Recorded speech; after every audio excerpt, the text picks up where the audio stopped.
आज हमारी कोशिश ये होगी कि सरकार आपके माध्यम से पहले हम सरकार को ये कहना चाह रहे हैं कि टाल मटोल की नीति को छोड़े सरकार ये चाहती है कि ऐसे ही मीटिंग पर मीटिंग देते जाएंगे और कोड ऑफ कंडक्ट लग जाएगा। शायद हम ये कहकर खड़ा छुड़ा लेंगे कि भाई अब तो कोड ऑफ कंडक्ट लग गया है, अब हम कुछ नहीं कर सकते, तो ये फिर किसान जाने वाले नहीं हैं। सभी को सत श्री अकाल, वाहिगुरु जी का खालसा, वाहिगुरु जी की फतेह। देखिए, सबसे पहले तो मैं आप सबका इस बात के लिए धन्यवाद करना चाह रहा हूं कि बहुत सारी कठिनाइयां सहन करते हुए आप इस मोर्चे को कवरिंग दे रहे हो। इसके लिए आपका तहे दिल से हम धन्यवाद भी करते हैं और ऋणी भी हैं आपके, क्योंकि जब शेलिंग होती है आप वहां पे उस समय आपके जवानों के ऊपर भी वो सब होता है। तो जो आज हम पीसी करने का, जो वैसे तो वही बात है जो सरकार की ओर से आज बैठक सरकार के साथ होगी, उसका अभी मैसेज आया है कि 5:30 बजे शाम को हमारी बैठक शुरू होगी सरकार के साथ। और हम एक बात आपके माध्यम से सरकार को ये कहना चाहते हैं कि देखिए, एक तरफ तो सरकार बातचीत का माहौल बना रही है, बातचीत का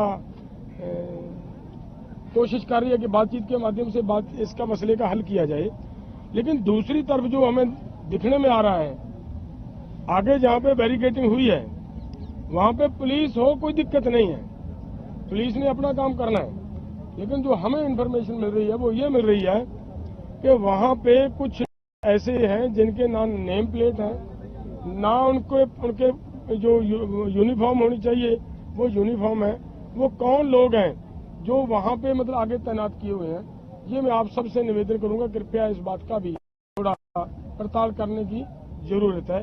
सरकार का जो अंदर का रवैया इस चीज से बाहर निकल कर आ रहा है, दिख रहा है कि सरकार की नीयत ठीक नहीं है। अगर ये हमारी जरूर कहने का मतलब है कि देखिए, बहुत सारी बैठकें हो गई हैं, जिस बात को सभी लोग सुनना भी चाह रहे हैं, बैठकें बहुत हो गई हैं। सरकार हमें ये कहकर गई थी उस दिन कि हमें संडे का टाइम दीजिए, हम थोड़ा फ्रेमवर्क करके आएंगे, आपको बताएंगे क्या देते हैं, क्या इन तीनों मांगों के ऊपर, जैसे एमएसपी की गारंटी का कानून लेना है, किसानों की कर्ज मुक्ति है, डॉक्टर स्वामीनाथन रिपोर्ट है, WTO से भारत बाहर आए या कम से कम एग्रीकल्चर सेक्टर को उससे बाहर निकाला जाए। और आगे जो लैंड एक्विजिशन एक्ट 2013 का जो पहले से बना हुआ, हमारी डिमांड है कि उसी को लागू रखा जाए। जिस तरीके से 2015 में इन्होंने एक मॉडल एक्ट बनाकर एक नया प्रपोजल देकर सरकार ने अलग अलग राज्यों को भेज दिया और उसके माध्यम से बिल्कुल हमारे किसानों की लूट हो रही है और कारपोरेट्स के पक्ष में जा रहा है वो जो इन्होंने मॉडल एक्ट दिया। इन सबको वापस लेने की हमने मांग की है। जो पहले की मांगे, कुछ लखीमपुर खीरी के मामले हैं, उनके किसानों के ऊपर पिछले आंदोलन के मुकदमे हैं। बिजली शोध बिल का मामला है कि बिजली शोध बिल वापस लेना है, लेकिन इन कुछ के ऊपर सरकार की कुछ सहमति बनती नजर आ रही थी।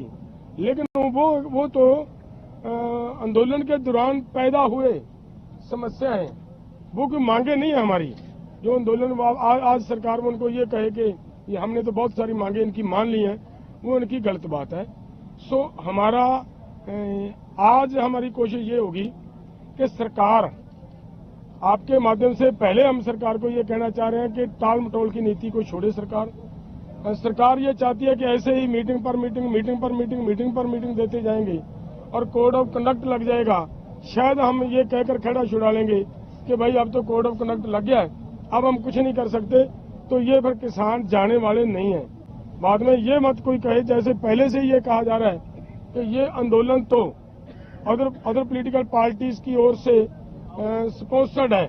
हमारा ऐसा कोई पर्पज नहीं है। हम पूरी तरह नॉन पॉलिटिकल चलकर अपनी बात सरकार के पास ले जाना चाह रहे हैं, उसी रास्ते पर अब भी चल रहे हैं। सरकार कोड ऑफ कंडक्ट से लगने से पहले हमारी इन मांगों का सोल्यूशन, इन समस्याओं का सोल्यूशन निकाले, ताकि हमें और ज्यादा किसानों को भी परेशानी का ना झेलनी पड़े। जैसे आपने देखा, हम तो 13 तारीख को आए, बैरिकेडिंग 8 तारीख से 6 तारीख से शुरू कर दी गई और तब से लेकर लोग कितने परेशान किए जा रहे हैं। ये भी परेशानी दूर हो, सरकार लोगों की समस्या को भी समझे और किसानों के मुद्दों की भी समझते हुए मसलों का हल करें। हमारा इतना ही। हम आगे तेजवीर जी हरियाणा से हैं भाई साहब, ये बात कुछ रखेंगे। बहुत बहुत धन्यवाद सभी पत्रकार बंधुओं का कि 13 तारीख से आप विपरीत परिस्थितियों के अंदर हमारे साथ डटे हुए हो। कुछ बातें हैं जो प्रेस कॉन्फ्रेंस के अंदर दौरान रह जाती हैं। मैं आपको एक बात स्पष्ट कर देना चाहता हूं कि इस देश के प्रधानमंत्री जब गुजरात के मुख्यमंत्री थे तो 2012 के अंदर खुद उन्होंने देश के किसानों के लिए एमएसपी C2+50 की बात की डिमांड की थी और उसी बात को लेकर हम आगे बढ़ते रहे। हमें भी उम्मीद थी कि 10 साल में वो फिर से एमएसपी C2+50 की बात करेंगे और किसानों को उनका हक दिलवाएंगे। ये बात कहीं ना कहीं छूट रही है, तो मैं पत्रकार बंधुओं से ये बात स्पष्ट कर देना चाहता हूं कि हमने मीटिंगों के अंदर भी ये बात पूरी तरह से बोली है। अब मैं आपको हरियाणा की परिस्थितियों से अवगत कराना चाहता हूं कि आपने देखा है कि हरियाणा के अंदर पूरे बीएसएफ सीआरपीएफ लगाने के बाद, नोटिस निकालने के बाद और घरों पर छापे मारने के बाद पूरा हरियाणा के अंदर अब लहर उठ चुकी है। टटोली के अंदर एक बड़ा धरना प्रदर्शन शुरू हो चुका है, बांस टोल पर हो चुका है, ट्रैक्टर मार्च चल रहे हैं और बड़ी खाप पंचायतों के साथ साथ गांव में पंचायतें शुरू हो चुकी हैं, गांव में धरने प्रदर्शन हो चुके हैं। इतनी दमनकारी नीति और तानाशाह रवैये के बाद हरियाणा का किसान साथ खड़ा है। मगर सरकार ने, आपकी जानकारी के लिए मैं एक बता देता हूं कि जैसे हमें CRAD के बाद जो उन्होंने वो डिवाइस लगाया था, उसके बाद हमें पता चला है कि दूसरी तरफ उन्होंने पुराने जले हुए ट्रक, गाड़ियां भी खड़ी की हुई हैं और वहां से मीडिया की कहीं आवाज नहीं पहुंच रही है। तो सरकार को हम अवगत करा देना चाहते हैं और देश के किसानों को अवगत करा देना चाहते हैं कि आपके हकों की लड़ाई है और इसके लिए पूरे देश का किसान निकल रहा है सड़कों पर। उत्तर प्रदेश के अंदर किसान पंचायतें कर रहे हैं और पूरे देश का किसान आज की मीटिंग को देखने के बाद निश्चय ही वो पक्के तौर पर सड़कों पर आकर हमारे साथ डटेंगे और वो बॉर्डरों की तरफ कूच करेंगे। अगर किसी साथी का ये सवाल हो कि बात कैसे चल रही है, हमने उनको तथ्यों के साथ हम बात रखते हैं। कल ही रिपोर्टें पेश हुई हैं, जो क्रिसल की रिपोर्ट थी, जो credit rating information services of limited की रिपोर्ट थी, जिसने बिल्कुल पर्दाफाश कर दिया कि जो लाखों करोड़ों की बात होती है एमएसपी के लिए, उसके लिए सिर्फ 21,000 करोड़ रुपए ही चाहिए और वो भी एक समय के लिए। वो उन्होंने बिल्कुल स्पष्ट कर दिया है। और रही कर्ज मुक्ति की बात, तो आप जितने भी चुनावी मैनिफेस्टो हैं 2000 से लेकर, चाहे वो किसी 4 से लेकर अब तक के, सब में क्लियर लिखा हुआ था कि हम किसानों को, मजदूरों को कर्जा मुक्त करेंगे। और ये मजदूरों का भी उतना ही मोर्चा है, किसानों का भी उतना ही मोर्चा है और उतना ही मोर्चा है जो देश के आदिवासी जल जंगल जमीन की लड़ाई लड़ रहे हैं, ये उनका भी बराबर का मोर्चा है, अकेला सिर्फ किसानों का मोर्चा नहीं। धन्यवाद। धन्यवाद जी। बाकी किसान जथेबंदियां ਦੇ ਤੁਸੀਂ ਸੰਪਰਕ ਦੇ ਵਿੱਚ ਹੈਗੇ ਹੋ, ਕਿਉਂਕਿ ਭਰਾ ਹੁਣੀ ਵੀ ਲਗਾਤਾਰ ਉਹ ਕਹਿੰਦੇ ਕਿ ਅਸੀਂ ਇਹਨਾਂ ਦੇ ਨਾਲ ਤਾਂ ਨਹੀਂ ਆ ਰਹੇ ਪਰ ਵੈਸੇ ਸਪੋਰਟ ਕਰ ਰਹੇ ਹਾਂ। ਔਰ ਉੱਥੇ ਇਹ ਵੀ ਇੱਕ ਕਿਹਾ ਜਾ ਰਿਹਾ ਕਿ ਕਾਲ ਕਹਿ ਦਿਓ ਇਸ ਕਰਕੇ ਬੜਾ ਸਵਾਲ ਹੋ ਰਿਹਾ, ਸਾਨੂੰ ਪੂਰਾ ਪੱਖ ਲੈਣਾ। सवाल पूरा पक्ष रख दिए, ਥੋੜਾ ਕਵਰ ਕਰਨਾ। ਅਜੇ ਆਦਮੀ ਅਸੀਂ ਚੇਂਜ ਕਰਕੇ ਦੂਜਾ ਵੀ ਬਿਠਾ ਕੇ ਉਹਨਾਂ ਦੀ ਕੁਝ ਬਾਤ ਰਖਾ ਕੇ ਠੀਕ ਨਹੀਂ, ਅਸੀਂ ਵੰਡਿਆ ਹੋਇਆ ਪਾਰਟ।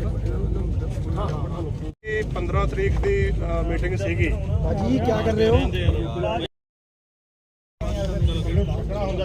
ਕੇਂਦਰ ਸਰਕਾਰ ਦੇ ਜਿਹੜਾ ਮੰਤਰੀਆਂ ਦੇ ਵਫਦ ਨਾਲ ਮੀਟਿੰਗ ਸੀ, ਜਦੋਂ ਉਹ ਮੀਟਿੰਗ ਸਮਾਪਤ ਹੋਈ 1:30 ਵਜੇ, ਇਹ ਨੋਟ ਕਰਨ ਵਾਲੀ ਇਹ ਗੱਲ ਹੈ ਵੀ ਉਹਨੂੰ ਇਸ ਸ਼ਰਤ ਤੇ ਹੀ ਗਾਹਾਂ ਆਹ ਮੀਟਿੰਗ ਜਿਹੜੀ ਐਤਵਾਰ ਵਾਲੀ ਮੀਟਿੰਗ ਹੈ ਐਕਸੈਪਟ ਕੀਤੀ ਗਈ ਸੀ। ਬਕਾਇਦਾ ਉੱਥੇ ਜਿਹੜਾ ਸਾਂਝਾ ਲਿਖਤੀ ਜਿਹੜਾ ਬਰੀਫ ਦੇਣਾ ਸੀਗਾ ਪ੍ਰੈਸ ਨੂੰ, ਉਹ ਵੀ ਤੈਅ ਹੋਇਆ, ਜਿਹਦੇ ਵਿੱਚ ਇਹ ਗੱਲ ਬਕਾਇਦਾ ਤੈਅ ਕੀਤੀ ਗਈ ਸੀ ਵੀ ਅਗਲੀ ਮੀਟਿੰਗ ਤਾਂ ਹੋਊਗੀ ਜੇ ਦੋਹਾਂ ਪਾਸਿਆਂ ਤੋਂ ਮਾਹੌਲ ਸਖਾਵਾਂ ਬਣਾਇਆ ਜਾਊਗਾ। ਸਖਾਵਾਂ ਬਣਾਉਣਾ ਕਿਵੇਂ ਬਣਾਇਆ ਜਾ ਸਕਦਾ, ਉਧਰੋਂ ਕਿਵੇਂ ਬਣਾਇਆ ਜਾ ਸਕਦਾ, ਸਾਡੇ ਵਾਲੇ ਪਾਸਿਓਂ ਕਿਵੇਂ ਬਣਾਇਆ ਜਾ ਸਕਦਾ, ਇਹ ਵੀ ਬਕਾਇਦਾ ਗੱਲ ਕੰਕਰੀਟ ਤੈਅ ਹੋ ਗਈ ਸੀ। ਸਾਡੇ ਵੱਲੋਂ ਇਹ ਹੋ ਗਿਆ ਸੀਗਾ ਵੀ ਅਸੀਂ ਜਿਹੜਾ ਗਾਹਾਂ ਆਹ ਰੋਕਾਂ ਹਟਾਉਣ ਵਾਲਾ ਐਕਸ਼ਨ ਹੈ ਜਿਹੜਾ ਅਸੀਂ ਇੱਕ ਵਾਰੀ ਰੋਕ ਲਿਆ, ਬਕਾਇਦਾ ਅਸੀਂ ਆਪਦੇ ਵਲੰਟੀਅਰ ਖੜਾ ਕੇ ਉਹਨਾਂ ਤੱਕਰ ਐਤਵਾਰ ਤੱਕਰ ਇਹ ਜਿਹੜਾ ਰੋਕਾਂ ਦੂਰ ਕਰਨ ਵਾਲਾ ਜਿਹੜਾ ਸਾਡਾ ਐਕਸ਼ਨ ਅਸੀਂ ਉਹਦੇ ਰੋਕਤਾ ਸੀਗਾ 13 ਤਰੀਕ ਨੂੰ, ਉਹਨੂੰ ਅਸੀਂ 18 ਤੱਕਰ ਰੋਕ ਕੇ ਰੱਖਾਂਗੇ। ਸਾਡੇ ਵੱਲੋਂ ਇੰਨੇ ਸੀਗਾ, ਅਸੀਂ ਆਪਦਾ ਜਿਹੜਾ ਉਹ ਕਮਿਟਮੈਂਟ ਸੀਗਾ ਸਾਡਾ ਉਸ ਸਾਂਝੀ ਮੀਟਿੰਗ ਦੇ ਵਿੱਚ, ਅਸੀਂ ਮਤਲਬ 15 ਤੋਂ ਬਾਅਦ 18 ਤੱਕ ਤੁਸੀਂ ਦੇਖਦੇ ਹੋ ਬਕਾਇਦਾ ਸਾਡੇ ਵਲੰਟੀਅਰ ਖੜੇ ਕਰਕੇ ਅਸੀਂ ਰੋਕਾਂ ਹਟਾਉਣ ਵਾਲਾ ਐਕਸ਼ਨ ਰੋਕਿਆ ਪਿਆ। ਪਰ ਉਹਨਾਂ ਨੇ ਜਿਹੜੀ ਉਧਰੀ ਤਰਫੋਂ ਜਿਹੜਾ ਉਹਨਾਂ ਨੇ ਕਮਿਟਮੈਂਟ ਕੀਤੀ ਸੀ ਸਿਖਾਵਾਂ ਬਣਾਉਣ ਦੀ ਖਾਤਰ, ਉਹਦੇ 'ਚ ਇੱਕ ਤਾਂ ਇਹ ਕਿਹਾ ਗਿਆ ਸੀ ਵੀ ਜਿਹੜਾ ਪ੍ਰੀਵੈਂਟਿਵ ਕਾਰਵਾਈ ਦੇ ਤੌਰ ਤੇ ਅਰੈਸਟਾਂ ਕੀਤੀਆਂ ਨੇ ਹਰਿਆਣੇ 'ਚ ਵੀ ਇਹ ਉੱਥੇ ਜਾ ਨਾ ਸਕਣ, ਸਿਰਫ 57 ਤਹਿਤ ਜਾਂ 144 ਧਾਰਾ ਦੇ ਤਹਿਤ ਉਹ ਸਾਰੀਆਂ ਪ੍ਰੀਵੈਂਟਿਵ ਜਿਹੜੀ ਕਾਰਵਾਈ ਦੇ ਤਹਿਤ ਡਿਟੇਨ ਕੀਤੇ ਆ ਉਹ ਸਾਰੇ ਬੰਦੇ ਛੱਡੇ ਜਾਣਗੇ। ਦੂਜਾ ਜਿਹੜਾ ਹੈਗਾ ਇੰਟਰਨੈਟ ਹੈ, ਇੱਧਰ ਪੰਜਾਬ ਦੇ ਵਿੱਚ ਖਾਸ ਕਰਕੇ ਜਿਹੜਾ 3 ਜ਼ਿਲ੍ਹਿਆਂ ਦੇ ਵਿੱਚ ਬੰਦ ਹੋਇਆ ਪਿਆ, ਇੰਟਰਨੈਟ ਬਹਾਲ ਕੀਤਾ ਜਾਊਗਾ। ਜਿਹੜੇ ਆਗੂਆਂ ਦੇ ਜਿਹੜੇ ਮੇਨ ਆਗੂ ਆ ਜਿਹੜੇ ਅਸੀਂ ਬੈਠੇ ਆ ਦੋਨੇ ਫੋਰਮਾਂ ਦੇ, ਇਹਨਾਂ ਦੇ ਜਿਹੜੇ ਅਕਾਊਂਟ ਬੰਦ ਕੀਤੇ, ਟਵਿੱਟਰ ਅਕਾਊਂਟ ਹੈ ਜਾਂ ਉਹਨਾਂ ਦੇ ਫੇਸਬੁੱਕ ਪੇਜ ਹੈ, ਇੰਸਟਾਗ੍ਰਾਮ ਪੇਜ ਹੋਏ ਨੇ, ਤਾਂ ਕਿ ਅਸੀਂ ਜਿਹੜਾ ਇੱਧਰਲੇ ਆਪਦਾ ਵਰਸ਼ਨ ਨਾ ਜਾ ਸਕੇ। ਉਹ ਵੀ ਉਹਨਾਂ ਨੇ ਕਿਹਾ ਸੀਗਾ ਵੀ ਅਸੀਂ ਕਰਾਂਗੇ, ਪਰ ਹੁਣ ਤੱਕ ਦੀ ਜਿਹੜੀ ਰਿਪੋਰਟ ਸਾਨੂੰ ਮਿਲੀ ਆ, ਨਾ ਤਾਂ ਉਹਨਾਂ ਨੇ ਉਹ ਜਿਹੜੇ ਡਿਟੇਨ ਕੀਤੇ ਬੰਦੇ ਸੀ ਹਰਿਆਣੇ 'ਚ ਉਹ ਵੀ ਨਹੀਂ ਛੱਡੇ, ਜਿਹੜੇ ਉਹਨਾਂ ਨੇ ਨੈੱਟ ਚਾਲੂ ਕਰਨ ਦਾ ਕੀਤਾ ਸੀ ਉਹ ਵੀ ਨਹੀਂ ਹੋਇਆ, ਜਿਹੜੇ ਇੱਧਰੋਂ ਅਕਾਊਂਟ ਬੰਦ ਕਰਨ ਜਾਂ ਪੇਜ ਬੰਦ ਕਰਨ ਵਾਲਾ ਜਿਹੜਾ ਉਹਨਾਂ ਨੇ ਕੀਤਾ ਸੀ, ਤਿੰਨੇ ਹੀ ਨਹੀਂ ਹੋਏ ਇਹ। ਇਸ ਕਰਕੇ ਇਹ ਤਾਂ ਅਸੀਂ ਅੱਜ ਵਾਲੀ ਮੀਟਿੰਗ ਹੈ ਜਿਹੜੀ ਇਸ ਪੱਖੋਂ ਨਿਰਣਾਇਕ ਹੋਊਗੀ, ਫੈਸਲਾਕੁਨ ਹੋਊਗੀ ਵੀ ਜਿਹੜਾ ਤੁਸੀਂ ਇੱਥੇ ਕਮਿਟਮੈਂਟ ਕਰਕੇ ਜਾਂਦੇ ਹੋ ਤੁਸੀਂ, ਅਸੀਂ ਸੁਹਿਰਦ ਹੈ, ਅਸੀਂ ਉਹਨੂੰ ਇੰਪਲੀਮੈਂਟ ਕੀਤਾ, ਪਰ ਤੁਹਾਡੇ ਵੱਲੋਂ ਇਹ ਕਿਉਂ ਨਹੀਂ ਇੰਪਲੀਮੈਂਟ ਹੋਇਆ? ਫਿਰ ਇੱਥੇ ਕਮਿਟਮੈਂਟ ਕਰਨ ਦਾ ਫਾਇਦਾ ਵੀ ਕੀ ਹੈ? ਗਾਹਾਂ ਨੂੰ ਇਹ ਟਰਸਟ ਕਿਵੇਂ ਵੀ ਬਣੂਗਾ? ਇਸ ਕਰਕੇ ਜਿਹੜੀ ਅੱਜ ਵਾਲੀ ਮੀਟਿੰਗ ਹੈ ਸਾਡੇ ਹਿਸਾਬ ਨਾਲ ਉਹ ਕਾਫੀ ਫੈਸਲਾਕੁਨ ਹੋਊਗਾ ਦੋਨੇ ਧਿਰਾਂ ਲਈ ਜਿਹੜੇ ਅਗਲੇ ਰਾਹ ਉਲੀਕਣ ਦੀ। ਧੰਨਵਾਦ। ਪੱਤਰਕਾਰ ਦੋਸਤੋ, ਜਿਸ ਤਰ੍ਹਾਂ ਪਿਛਲੀਆਂ 4 ਮੀਟਿੰਗਾਂ ਹੋਈਆਂ ਨੇ ਔਰ ਸਰਕਾਰ ਨੂੰ ਪੂਰੇ ਤੱਥਾਂ ਦੇ ਨਾਲ ਹਰ ਚੀਜ਼ ਜਿਹੜੀ ਆ ਪੇਸ਼ ਕੀਤੀ ਗਈ ਆ, ਇਸ ਕਰਕੇ ਇਸ ਤਰ੍ਹਾਂ ਫੂਲ ਜੀ ਦੱਸਿਆ ਅੱਜ ਦੀ ਮੀਟਿੰਗ ਜਿਹੜੀ ਆ ਬਹੁਤ ਮਹੱਤਵਪੂਰਨ ਆ।